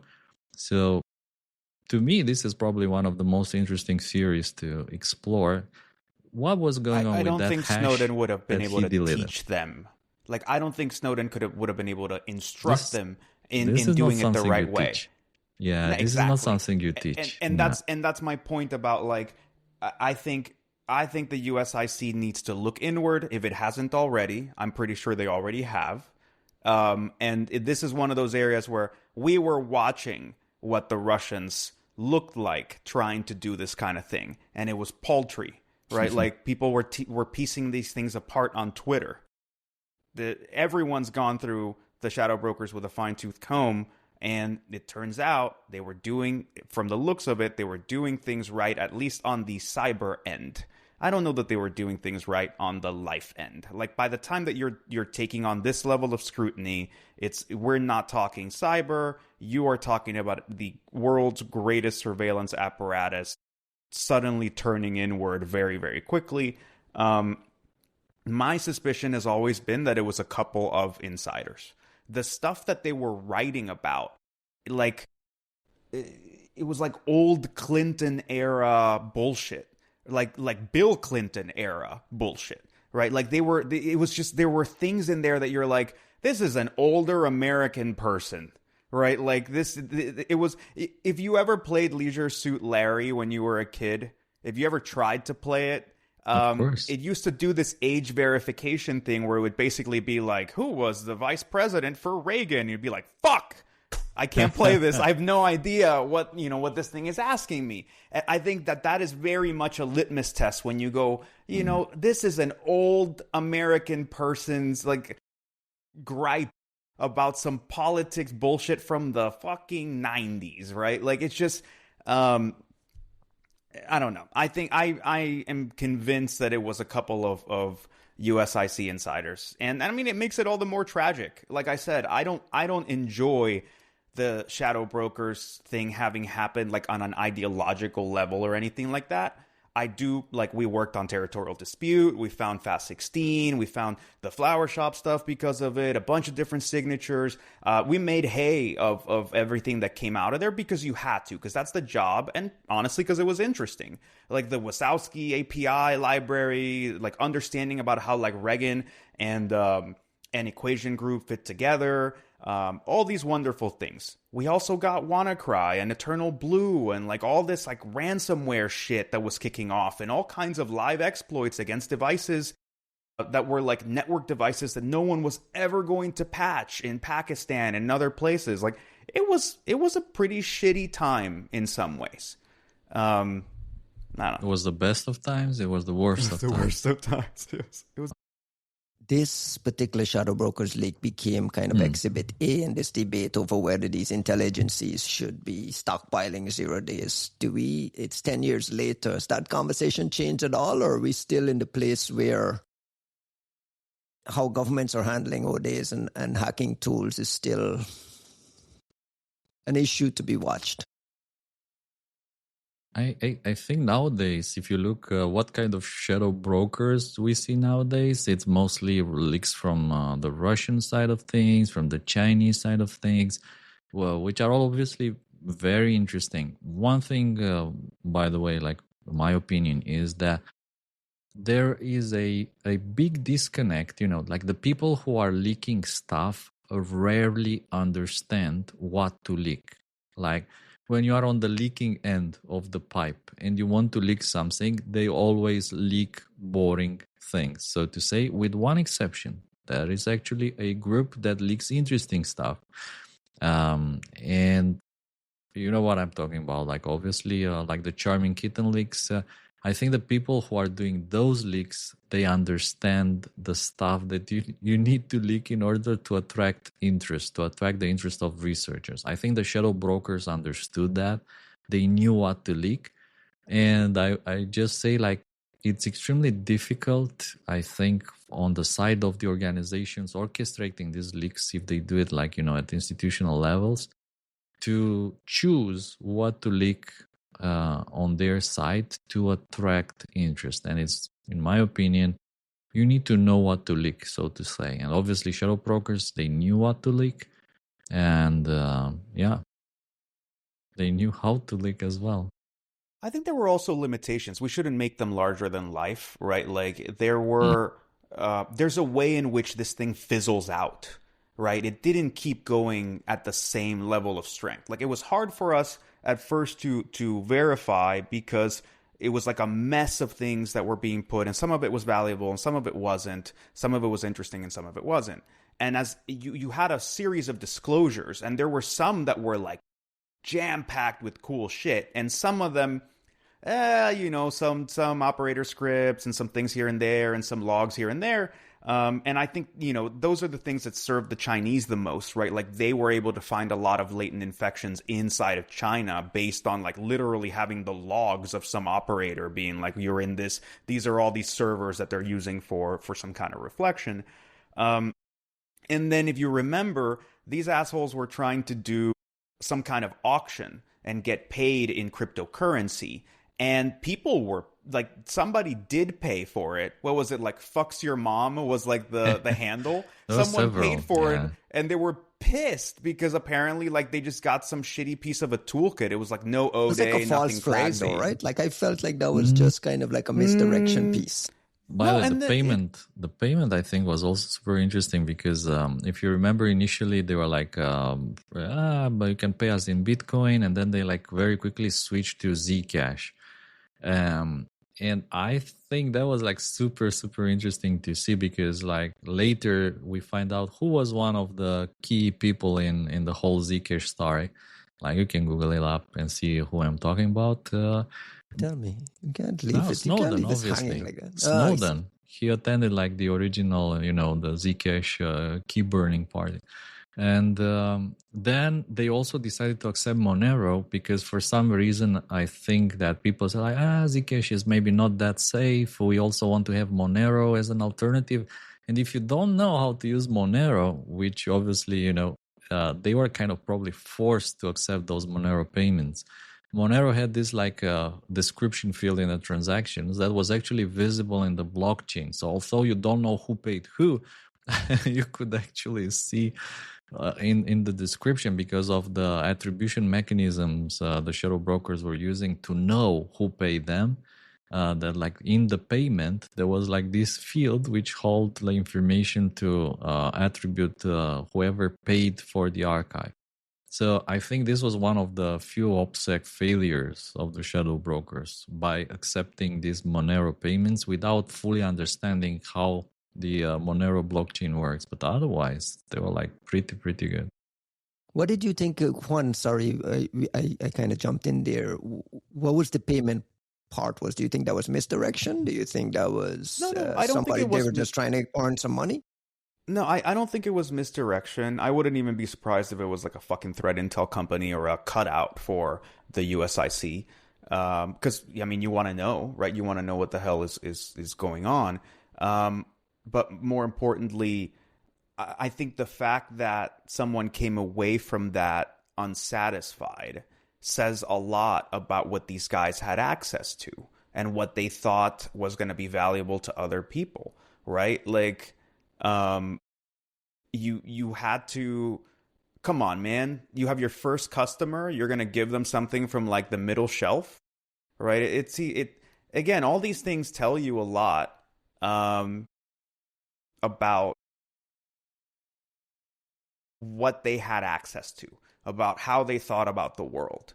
And I think in a situation like this, it's much more important because you don't have anything too concrete to go on to actually pay closer attention to that and sort of model what this person's worldview is. And either they thought that this was something people actually wanted to see, which tells you something about like something that people would pay for, or they didn't have that much shit on hand, which in itself would be telling, right? Like, I can see all the pieces coming together that makes Costin go in the Snowden direction. The more he talks, the more I can kind of like, it sounds plausible. I had never thought of it. So, well, I don't think Snowden. Personally, I don't think Snowden was behind shadow brokers. I think it's the kind of situation we would find out about, like with Chelsea Manning and Julian Assange, where like you reach out to somebody, they kind of give you some guidance. They say, don't do this, do that, right? Like it's a pretty lonely place to be to try to be some kind of like whistleblower, leaker, or whatever. And you have, like, Snowden does sort of stand as this huge sort of grandstanding figure. And at the time, he still had this inexplicable savior reputation that people saw him as some kind of like positive thing. I'm glad that that's waned. the obvious question to close the loop on this is there anything there that the human mind, humans in the loop ran through that's left in the Shadow Broker's lake for a powerful AI model to comb through to look for any sort of nuggets? Is there any nuggets left there that humans reached the end and couldn't go? Is there any thoughts along that line? I think a lot of work was done on the archives, but nothing is ever done. Like, I wouldn't not try it, right? Like, if you're sitting on a bunch of tokens and don't know what to do with yourself, like, knock yourself like Costin, spending $70 on stuff. $70 on token. In one day, which again, like I said, keep in mind. DeepSeek 4.1. $70 a day. Look, DeepSeek 4.1 Pro is one of the most affordable models out there. It's like 10 times cheaper than ChatGPT and 20 times cheaper than Claude. So if I was like, if I were to burn Claude tokens or whatever, that would be $700, $1,400 in one day with the tokens. But that was a DeepSeek tokens, which are cheap. There's like 40 cents for 1 million tokens, something like that. So what I was doing like 200 million tokens. So just, whatever your imagination can think of, I was doing with 200 million tokens. Just to be clear, just for the sake of being a little fair, right? Like, there's a lot of caching that happens with these other harnesses, right? So just because it was 200 million tokens doesn't mean you're paying for 200 million tokens. That's also why they're doing some of this subsidy stuff that's clearly happening. It's part of it is also that they have these like insane cache rates. So like I had it on my status line in Claude Code, you could see the cache rate, and like very early in the conversation, it's all like brand new tokens. But like the more the conversation moves forward, the cache rates are like 97, 99% of cached tokens. So you're not paying for every freaking token that runs through. Another story I want us to get to is an op-ed written by former NSA Director Rob Joyce. The headline is, China's cyber explosives are in place. Where is our response? And he makes the argument that the typhoons that we've talked about in the past, Vuln typhoon, Salt typhoon, they're just not regular cyber espionage type APT attacks, but they're like war preparation. We've heard the phrasing around this pre-positioning in case of like a Taiwan invasion, the fact that these things have been found inside U.S. critical infrastructure, power grid, water ports, pipelines, telecom. And he's kind of like flagging this thing that we kind of ignoring it, and it's kind of sitting there and we haven't done much about it. At the same time, what I want to say is 2-3 weeks ago, we had the Trump-Xi meeting in China. And our friend New York Times, David Sanger, Costin's favorite reporter, David Sanger, had an interesting soundbite on Air Force One talking to the president. Just painting you on the way there. Yeah. Just caught a stray, Microsoft right? Team Sanger, everything. I'm just picking on him today. Wow. But he had a back and forth.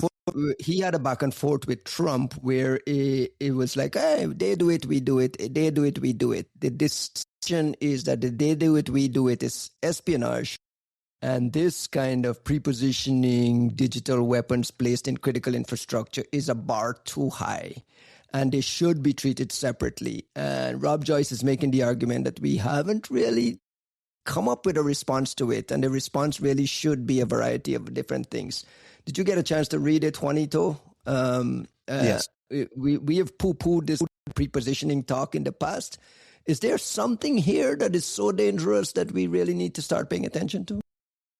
I don't know if it matters, to be completely honest, right? Like let's assume that it does. Let's assume that this happened exactly the way that it's been publicly discussed. Let's just assume it, right? Like it how accurate it is. No, I'm just saying, like it, because technically, in the public perception of this attack is just as valid as the attack itself, right? Like from the, if we're talking policy and politics and geopolitics and how we relate China and the U.S., if this is what we think happened, or this is what's being discussed as what happened, you have to address it no matter what. So let's just treat it as if the whole public version of the Volt Typhoon story is what it is, and you have these logic bombs that are being positioned in critical infrastructure in the U.S. Some kind of prepositioning for war. I think Rob Joyce is completely right. Like, it's insane that we would have no genuine response to that situation. Like, you went after presidential candidates at the time. That's without even talking about Salt Typhoon and essentially turning, again, as far as like what we understand, turning our own telcos into a SIGINT collection mechanism.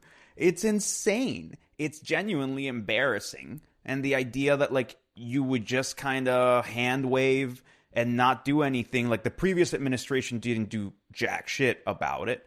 I think presumably maybe with some sense of like decorum that this administration would get to make their decisions. But even on this one, you're like, guys, like, okay, something has to happen ideally, because otherwise, if our whole thing is like, we're just not going to touch this one, okay, but it makes it really hard to have conversations about any kind of teeth when it comes to cyber attacks. Like, if you can get away with that one and no one's going to bat an eye, then it's all fair game, right? It's all on the fucking table, right? It's also kind of like weird to me that in response to these Salt Volt Typhoon intrusions, there were some new rules set around telcos and how they handle security and so on. And then those rules were removed more recently because the telcos were doing the right things, which is just so bizarro to me. Costin, Rob Joyce makes a point in this here that the last time, like, deterrence doesn't work. Like, trying to figure out deterrence doesn't work. And the only thing that worked when Obama met Xi here in the United States years ago. And it was like, all this, you're doing cyber espionage for commercial gains and so on. And let me see if I can find the note. Yeah.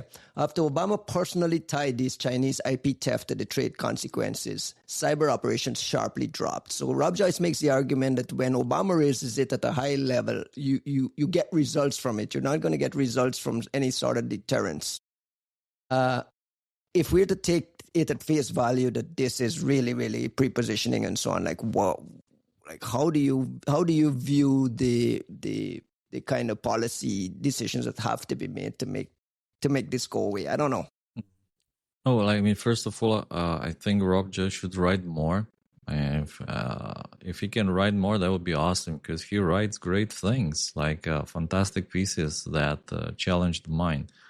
And with his experience, you can learn a lot by simply reading those pieces and understanding how decisions are made and the things that matter and the things that, politicians should care about and the things that, maybe they're not that important. In particular, I thought it was interesting, one part of the story that I would highlight, which is that when Obama tied the Chinese IP theft to trade consequences. And I think that's the important part here, because in the past we were, let's say, upset, disturbed by the fact that the Chinese were stealing intellectual property. I mean, everyone is spying. Remember when we watched Michael Hayden speak without any slides for 1 hour, 2 hours? Everyone's doing it. Like, we are spying, you're spying, but you're stealing the wrong things. We are stealing the right things. Now it looks to me that everyone is stealing the right things. Like, are you telling me that the Chinese are prepositioning? Are you telling that we are not prepositioning in the Chinese networks? We are, of course we are. I mean, if we aren't, then we're doing something wrong. We should be everywhere. Like, we should know everything that is moving in those networks. We should be aware of. Like, remember there was this discussion about the hack of the Chinese timekeeping center agency. Yeah, like, we need to be on top of everything. That is the mentality nowadays. When it comes to we spy, you spy. So unfortunately, you can't play this coin anymore that you steal IP, but we don't steal IP. We only, do intelligence work, and everyone's doing intelligence work. Like nowadays, it looks to me that everyone's doing intelligence work. So it's a lot more difficult to play that card, which in my opinion, it goes back to the fact that deterrence might work again in addition to exposures, in addition to attribution, public naming and shaming. But truth be told, unfortunately, we are living in a very difficult situation at the moment when there are like bigger problems on the horizon than the Chinese espionage or prepositioning that is kind of a fraction of our capabilities. The fact that Trump went to China with 27 CEOs, with Elon Musk, with Jensen Huang and all the others, to me, it tells a story that he doesn't necessarily want to punish China or whatever. He wants to work out the deal. Like this is what he wants here. And his deal might include or might not include cyber espionage. But what is important here is that China is totally killing everyone through the price war. Like for instance, the German industry is burned. Like the prices of electricity in Europe, like make it totally not competitive to produce anything anymore. Like in terms of automotive industry, like all the big companies, Bosch, Volkswagen, whatever, they're just getting completely hammered by the Chinese industry. And this will happen across all sectors. Like I said, I can run these models like Mimo 2.5 and DeepSeek 4.1 Pro, which are formidable models, at a fraction of the cost of other models for comparative performances. Like if you can somehow in your mind accept and split things, and you can accept the idea of driving a Chinese car with all the implications of privacy, like safety and whatever, then you will see that we have a much bigger problem on the horizon, which is that China is coming. And they're like incredibly powerful. They have all these capabilities and cheap electricity, cheap labor, which, let's say, was not a problem before, because you could say maybe the German car industry, you buy the German quality. Like the German, everything is superior to anything that the Chinese can produce.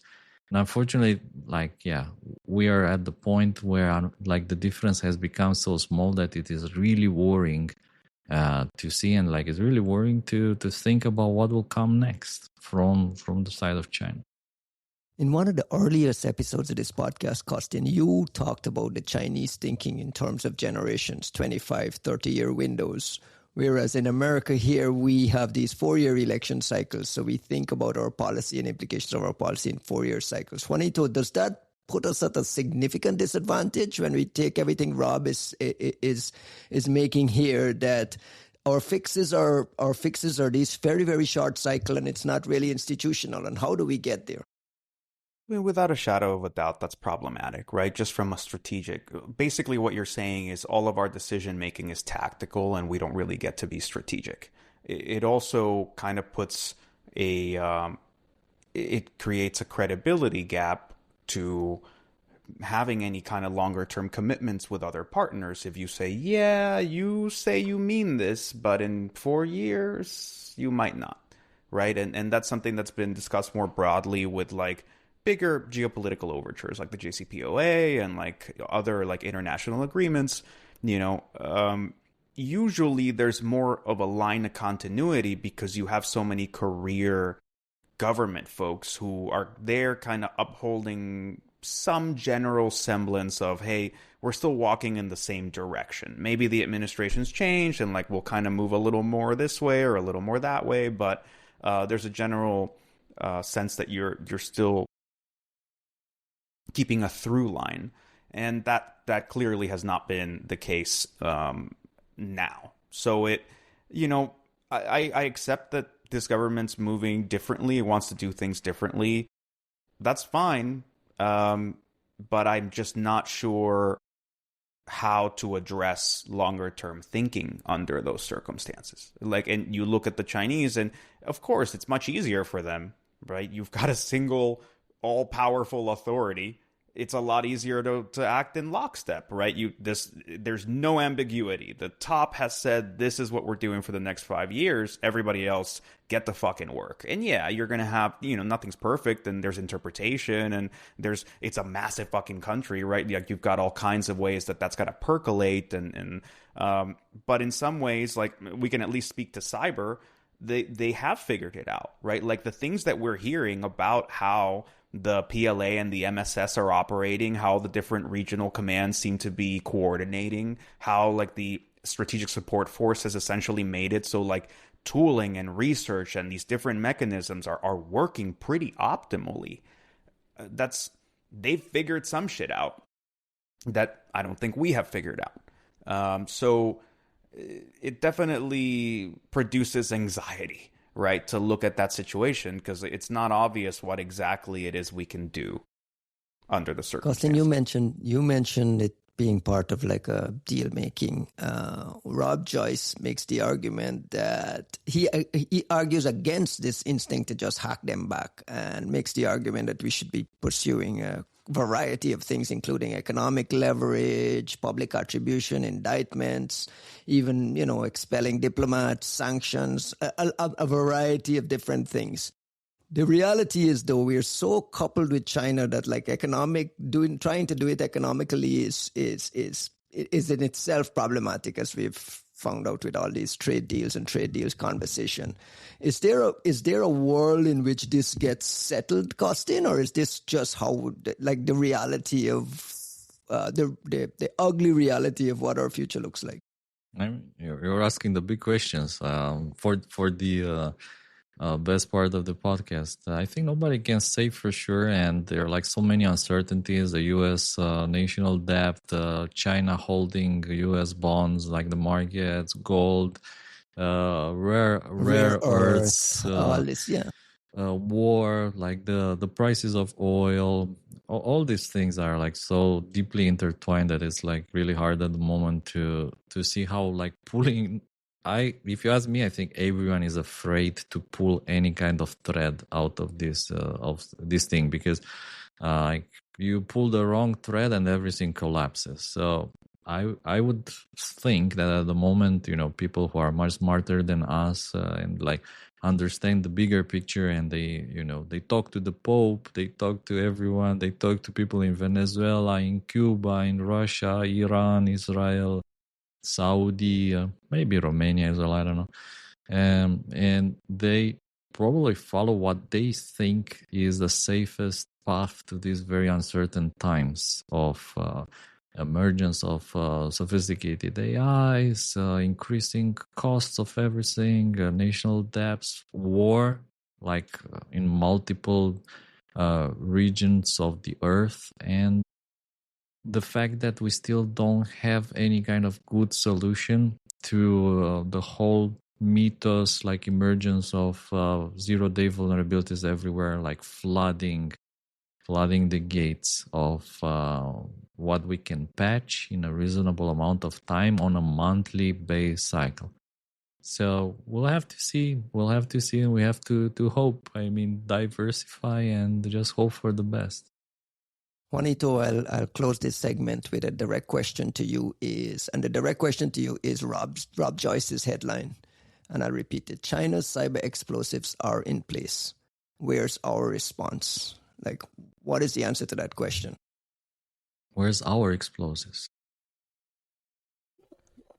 It's no. I mean, is there reality there that our response is also in place? Is there some of that as well? Because we kind of pretend that we don't do these things. No. I think Rob is making a really good point, which is that we shouldn't be thinking about this as the response to a cyber incident is a cyber response, right? Like that's the mistake inherently in this whole situation, which is I think he says it really well. The response can't be something that only appears in a diplomatic cable somewhere where nobody can see.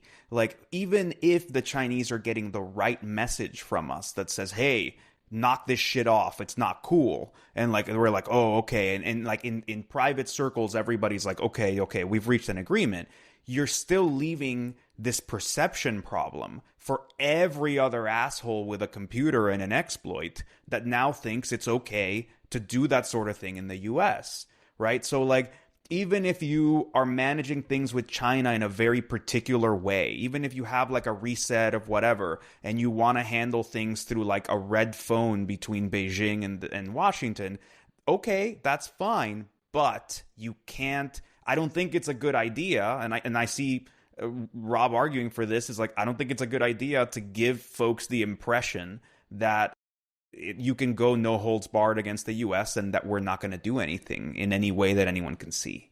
So feels you do like need he's saying something. That's exactly what's happening.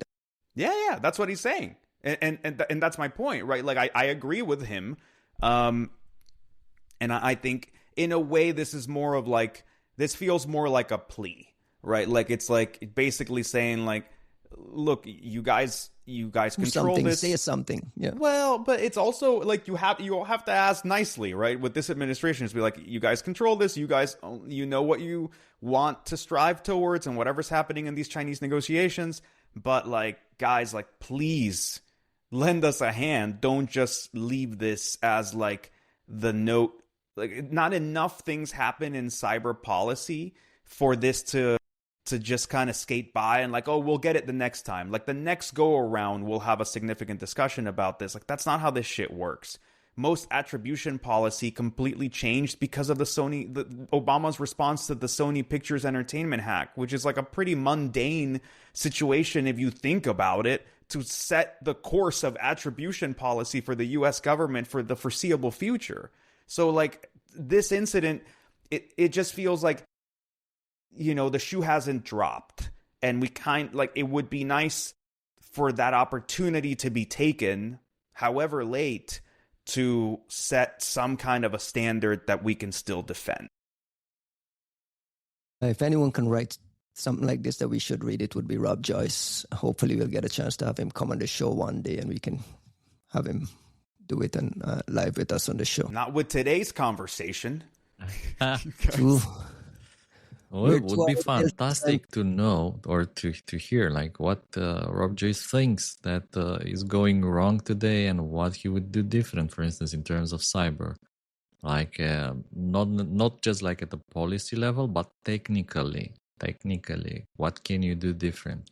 I mean, we're still very much limited by things like equipment, technical mobile devices, operating systems, things like that, like signals intelligence. What is, the future? What can we do better in the future? What are we doing wrong today? How can we improve from the defense side of things, obviously? And he should write some more and do more talks as well. I guess I remember the last time he did a talk, it was like a seminal talk in our space for a very, very long time. So that was such a great talk. Shout out to Rob Joyce, and let's close the show with some shout outs. Juanito, you want to go first? Really? But Costin, what you got? It's just trying to remember, why didn't we film the last week? Because you guys were at Eco Party. We were in Miami, and you were in Belgium. I was in Belgium. Right. I was at the CyberSec convention conference, whatever you want to call it, in Belgium, which was a huge event. I saw Kaspersky next to Fortinet on the show floor. It was like, what was it? Fortinet, Kaspersky, Cisco, something like that. But, honestly, everyone was there. Like everyone, anyone you can imagine. CrowdStrike, Recorded Future, Harfang Lab. Everyone was at this event, and I think they were running maybe 3-4 parallel presentation tracks. It was absolutely like huge. Pretty big conference. It was a big. I don't know if it's truly a conference, more like a fair, right? Like a computer fair, like Tibet used to be in the old days. So I was totally a surprise for me because it was the first time. I think we'll go again next year. So shout outs to all the friends we met there. I think it was totally worth going and catching up with a lot of interesting people, understanding a bit of, we talk a lot of shit on this podcast and a lot of theoretical, philosophical things. And then there's like, the people in the trenches doing the hard work and the things that make a difference in this fight, the things, the practical things that make a difference. So shout outs to all those guys who fight in the trenches, and shout outs to all the guys that we drank a Belgian beer at Cybersac. It was an honor for us. It was myself and my buddy, Dan Demeter, by the way. Shout out to Dan. Shout out to all our European friends, all our Belgian friends. Forget. Shout outs to our good friend Stefan Tanase, who has become a father. He's now the father of a beautiful young girl. Congratulations to Stefan and his wife. Up. Yeah. Congratulations to Stefan. Stefan has a new child. Dan Demeter has a baby. It's like, what?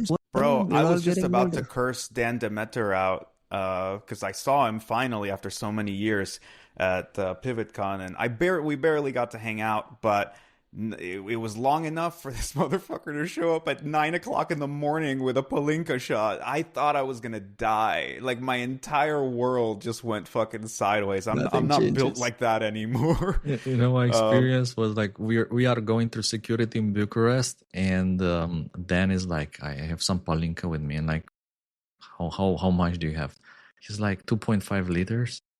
Like, dude, 2.5 liters, and you're gonna go through security is that a big bottle, small bottle? 2.5 liters is like one. Do you know those big Coca-Cola bottles, like the American size? The 2 liter one, yeah. 2.5. I know. That's something like this, big and split in 5 bottles, and obviously they stop him. I mean, they stop him. They take him to a side and they go through his things and like, what's this? They try it, They scan it with the explosive detectors. Like, hey, it's all fine. And I'm like, he just goes through all 3, and then I'm like, I cannot believe that you just went through security with 2.5 liters of alcohol Palinka. Like, this is mind blowing. Like, there's no way that stuff's not flammable. The Romanian security check system in the airports, like that shit tastes like gasoline. I'm sorry, there's no way that you can't start a fire with Palinka.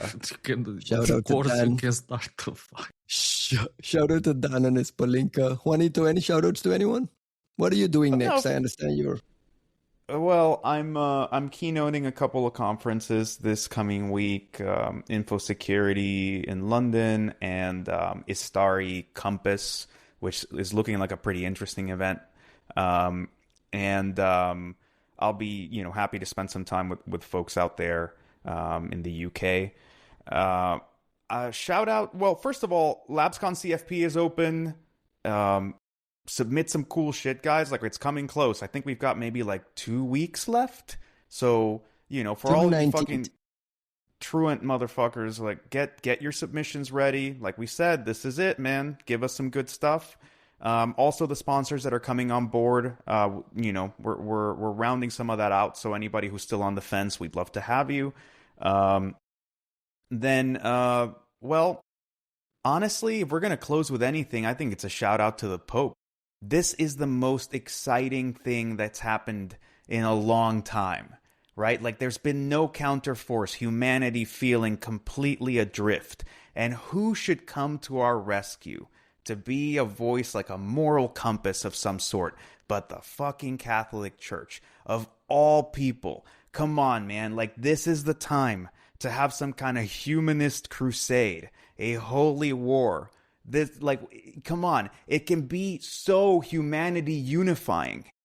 Like, it's hilarious that we would I'm not gonna let you do that. Stop. That we would turn to the Catholic Church to tell us how to be humans against the clankers, right? Like, against the machines. Wonderful, for your penance, wonderful my friend, turn in you're our required timeline. to read every word of the ecumenical. It's important. I fucking will. I'm ready. Let's do this. I thought like some cool analogies in here, like rebuilding the walls of Jerusalem. I thought it was like, we can apply that. Called like, AI the like Tower of Babel.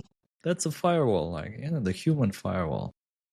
Hey, it's important. You guys, I'm coming behind you, but I'm dragging my feet. I'm dragging my feet while you bring me along with your AI madness. Bro, let me close the show. You can resist, but with the right tools. Like, I got you. Just I need a it, workshop. Man. For the record, I like maybe people got the wrong impression. I'm hyping Chinese too. For the record, like the best of the best is still Claude. Like if you can afford, almost just as good, man. Almost just as good is Codex like ChatGPT. For like a fraction of the price, you get a lot more tokens. So like in terms of efficiency, Codex is my go-to choice nowadays. And then like all the other models, Grok, which used to be my favorite, has become shit. Google Anti-Gravity is a disaster. And like the local models are, popcorn, like good for popcorn, something like this. All right, let me close the show by saying thank you again to the Echo Park folks who had us out in Miami this week. They'll be putting together the regular Echo Party in November in Buenos Aires. Strongly recommend you go down there and experience that once for all our listeners. And just to go back to the beginning, I'd also like to thank our sponsors, our new sponsors at ENT. Brandon Dixon's new company, ENT Security, is building an intent-aware endpoint security that tries to infer the purpose behind the user action, stop risky behavior before it becomes an incident. Check out ent.ai and ask for a demo. That's our show for this week, guys. I'll catch you next week. Bye-bye.